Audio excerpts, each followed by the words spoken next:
If you're an entrepreneur, you know that building a brand involves more than just launching a product or service. You need to first build widespread awareness among your target audience that you exist, so it takes time to become a known brand.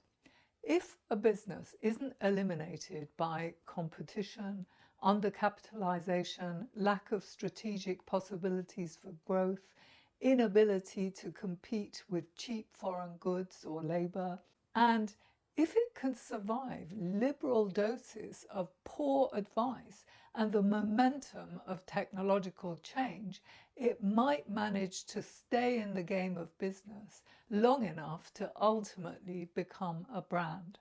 Almost every big successful business today started out as a small business some time ago.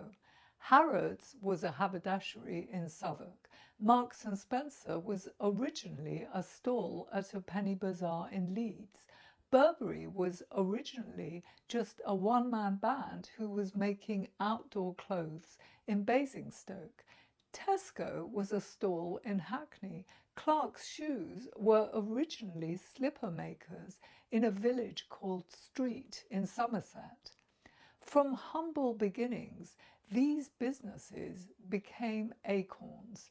They became brands. Good brands rarely emerge by chance. It takes active management of a business as it gets traction to turn it into a brand that evokes the associations and reputation that it aims for. To trust a company, customers generally want to know what it stands for, so it's never too soon to focus on the reputation you want to develop. With the passage of time, your brand becomes like an unwritten contract between the business and the customer. It's by paying attention to the subject of brand that a business stands a chance to develop into a successful brand.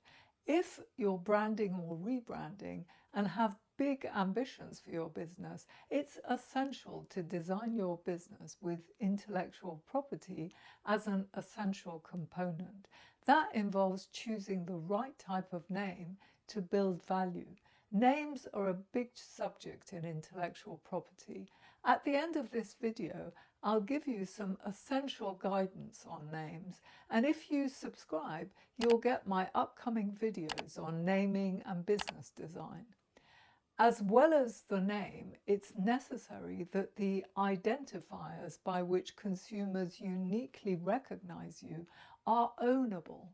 If they're well chosen, you'll be able to own elements like taglines, symbols, icons, and maybe even colours. The benefit of legal ownership is that you can stop competitors using similar identifiers to yours and ensure the look and feel of your brand remains distinctive and unique long term. Deciding what you want to be known for involves having a plan for maximising your business success and an appropriate brand and IP strategy. The most important element of your IP strategy should be the brand name, given it's such a key decision when building a brand. There are 6 different kinds of name.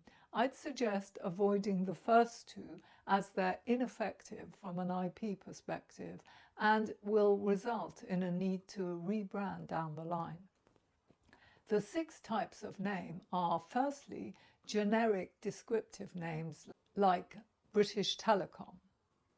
Secondly, acronyms like BT, which British Telecom had to rebrand to in order for its original name to become something distinctive. Now, acronyms can sometimes be a trap, which is why I suggest avoiding using them. Then thirdly, suggestive names like Geek Squad for an IT services company.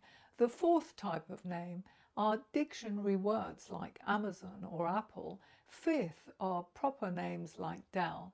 And finally, there's made-up names like Google. Now, be sure to watch this next video to get more insights on naming.